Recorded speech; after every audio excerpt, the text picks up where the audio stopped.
The invitation arrived quietly. A thick envelope, black, with no return address. Inside, a single card printed in gold letters. Player 456, Season 2 invitation. Prize $10 million. My grandpa stared at it calmly. He had expected it. He didn't tell us immediately, just folded the card, placed it in his wallet, and continued reading his newspaper. 2 days later, he left the house early, saying only, "They've upgraded the game." The arena for Season 2 was unlike anything the first one had shown. The live streams had millions watching. Cameras followed players with drones, 360-degree motion capture, and overhead rigs. Real-time monitoring tracked their heart rates, steps, and reactions to every sound.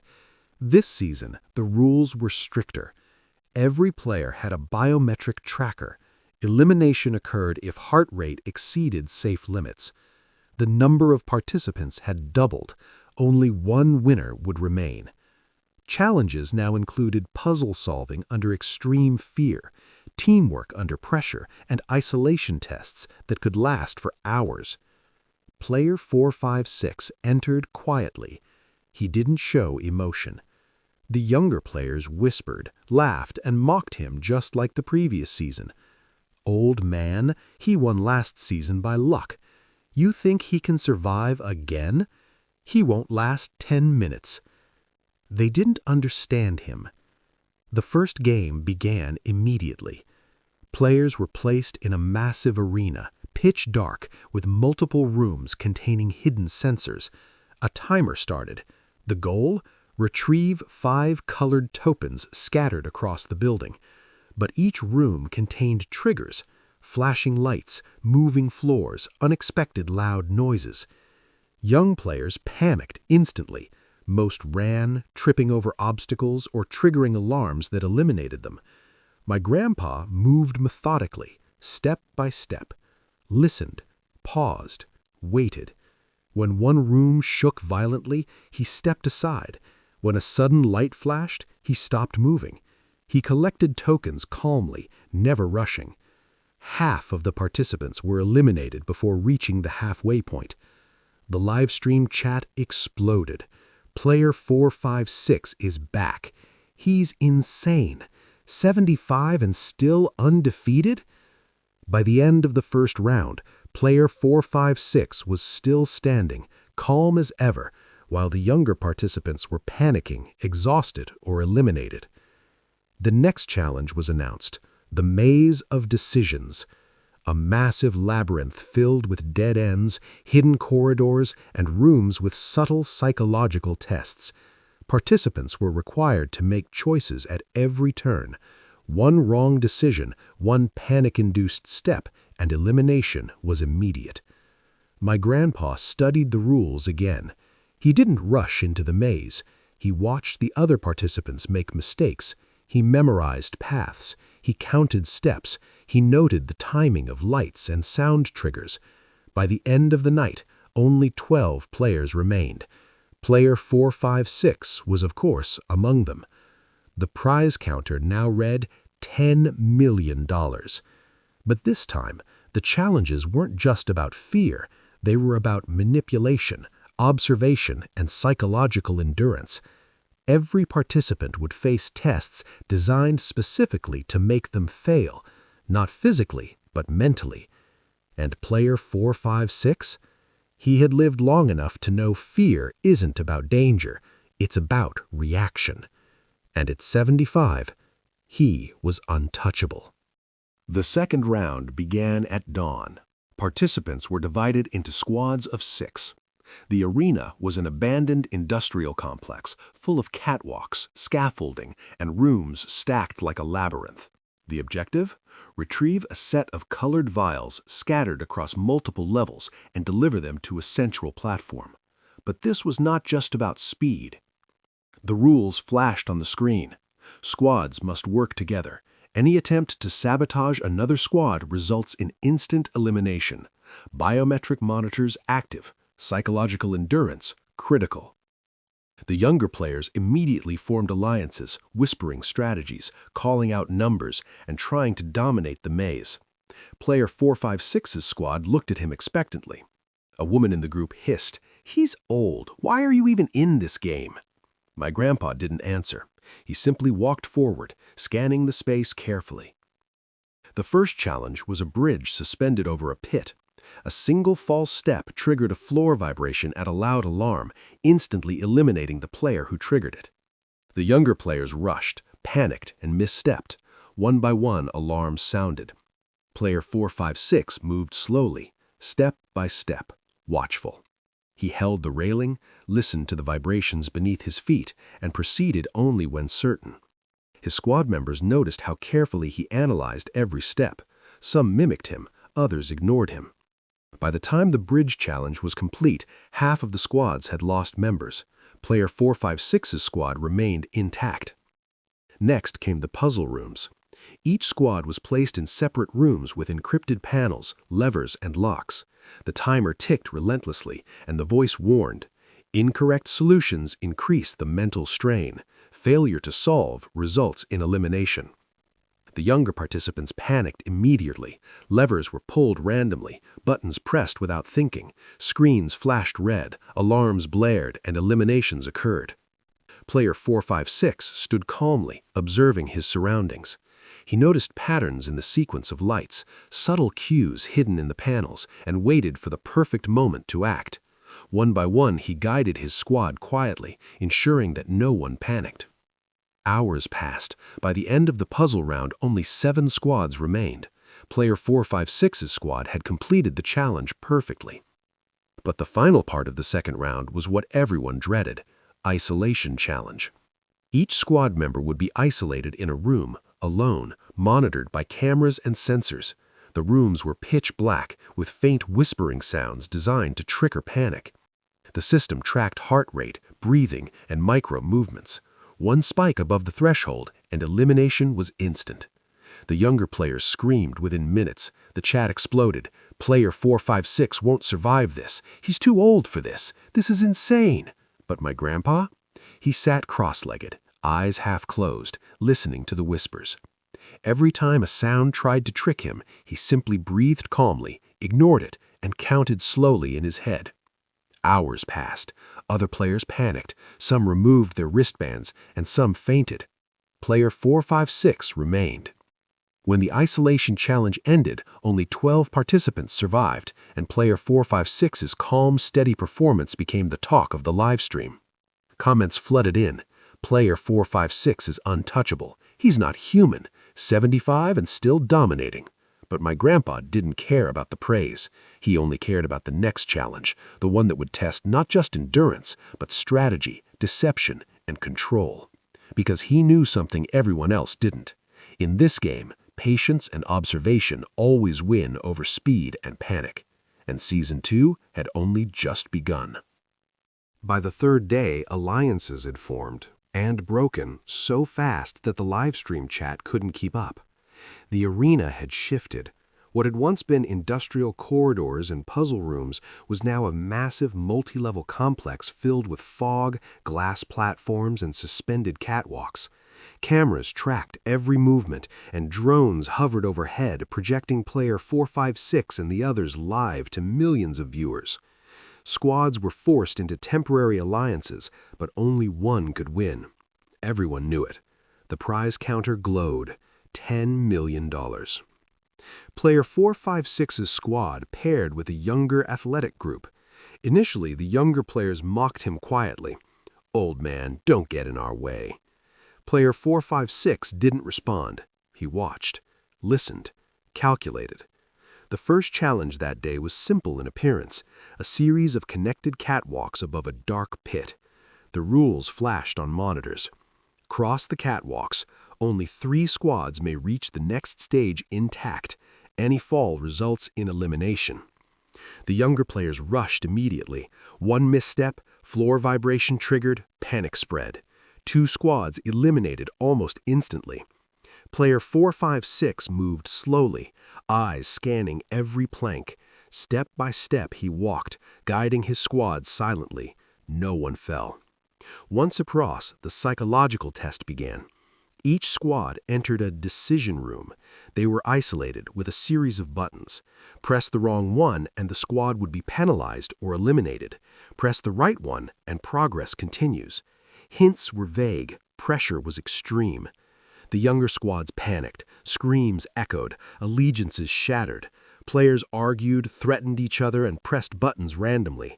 Eliminations happened within minutes. Player 456 observed. He did not rush. He noted patterns, recognized traps, and instructed his squad calmly. Listen to the sequence. Don't let fear decide. Only deliberate action works here. The squad followed him, slowly, methodically, correct button after correct button. When the sequence ended, their squad advanced. Only 5 squads remained. Player 456's group had not lost a single member. The final challenge of the day was isolation and observation. Each player was placed in a separate room with a monitor showing all others in real time. The rules were simple but brutal. Observe others' reactions. Make choices without acting irrationally. Elimination occurs for panic, aggression, or false movement. The young players were terrified. Every movement made the heart rate spike. Whispers in the room, faint shadows, sudden alarms, all designed to trigger panic. Player 456 sat calmly, cross-legged on the floor, eyes half closed.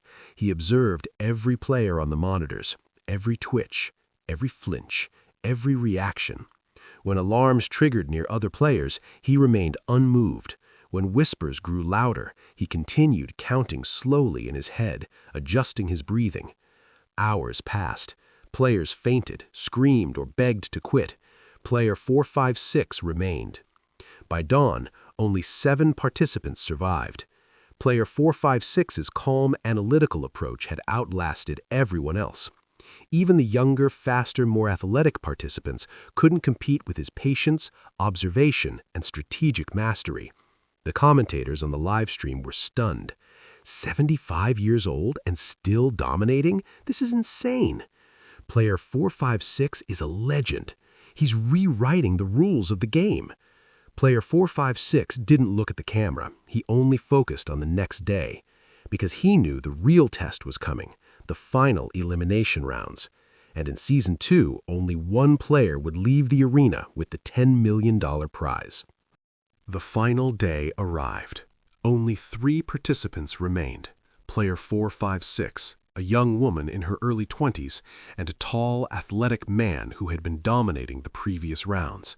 The arena had transformed once again, this time into a massive, multi-level structure with glass floors, suspended walkways, and rooms that seemed to shift positions every few minutes. Cameras tracked every move, capturing close-ups of terrified faces and the faintest twitch of hesitation. The rules appeared in glowing white letters across the arena walls. Final challenge. Only one may win. Strategic choice is key. Observing others can be as deadly as your own mistakes. The younger players immediately eyed each other, forming temporary tense alliances. Player 456 said nothing. He walked to a corner, observing the environment calmly. The first task, cross a series of suspended platforms. One wrong step and the player would fall into a net below. Pressure alarms monitored balance and heart rate. The athletic man sprinted immediately, misjudged a shaky plank, and triggered the alarm. Eliminated. Player 456 proceeded at his usual pace, step by step, careful, measured, never panicking. The remaining young woman rushed, shaking, nearly losing balance multiple times. They reached the next room, the choice chamber. Inside, 2 podiums displayed buttons. Pressing the wrong button triggered an immediate elimination. Only one could be correct. A monitor displayed the other players' reactions. The young woman panicked. Her hand hovered, shaking. Player 456 observed her silently. He didn't rush. He studied the timing of the flickering lights, the faint sounds from the speakers, and the subtle hints embedded in the room. Finally, he pressed the correct button. A green light flashed. The young woman hesitated, unsure, and pressed her button. Red light, alarm, eliminated. Player 456 walked forward, calm, methodical, winner. The prize counter blinked. $10 million. Winner, player 456. The cameras zoomed in. Viewers erupted in the chat. Player 456 is a god. He's unstoppable. 75 years old, and he crushed Season 2. He didn't celebrate. He simply nodded, wiped his hands on his pants, and exited the arena. Behind him, the eliminated players stared, disbelief etched on their faces. Back home, he returned quietly. The money was transferred immediately, legal, verified, and clean. $10 million sat in his account. He resumed his simple routines, early walks, reading newspapers, and quiet evenings. But sometimes, late at night, he would sit quietly, counting steps in his mind, replaying each challenge. His eyes would narrow, remembering the traps, the whispers, the choices, and the fear of the others. The live streams remained online, millions of views, millions of comments. Player 456 had become a legend. But for him, it wasn't about fame or money. It was about knowing fear, understanding human nature, and surviving when others faltered. And though Season 2 ended, player 456 knew that someday, someone or something would test him again. But until that day came, he remained calm, patient, and untouchable. After the final challenge, my grandpa returned to his home quietly, almost as if nothing had happened. The $10 million prize sat safely in his account, but for him, it was secondary. He didn't brag. He didn't post about it. He didn't even tell anyone outside the family. For weeks, life seemed normal. He followed his usual routine, waking early, taking a slow walk in the park, reading newspapers and watching old Western films. But there was a noticeable change in him. He was sharper. Every sound, every shadow, every small movement around the house seemed to register with him instantly. He moved carefully, deliberately, even in the kitchen. Sometimes, late at night, he would sit quietly in the dark, counting steps, imagining layouts, replaying sequences of choices he had made during the game. One evening, I asked him, "Grandpa, do you ever regret participating?" He looked at me calmly, as if the question was almost absurd. "Regret?" he said quietly. "Fear teaches you nothing. Choice teaches you everything. That's the real reward." He didn't mention the money, the cameras, or the millions of viewers who had watched him survive. For him, the game was never about that. It had been a test of patience, observation, and control, things that come only with experience and time. The world outside continued as usual. People talked about player 456 online, speculating about his age, his strategy, and how he had dominated both seasons. Videos went viral, memes were created, but my grandpa never reacted. He remained the same quiet man who preferred his routines and solitude. Sometimes, when I walked past his chair late at night, I noticed him staring at the empty TV, a faint smile on his face. His eyes would narrow slightly, calculating, imagining, preparing. I realized he wasn't just remembering the games, he was preparing for anything life or the next challenge might throw at him. The legacy of player 456 wasn't the money. It wasn't even the fame. It was the demonstration of mastery over fear, control over reaction, and patience under pressure. And my grandpa carried that silently, knowing he had outlasted not just the game, but anyone who underestimated him. And though he never played another season, everyone who knew the story understood one thing. Player 456 had rewritten what it meant to survive. Not through strength, not through speed, but through calm, calculation, and experience. He had become untouchable. And in his mind, the game never really ended.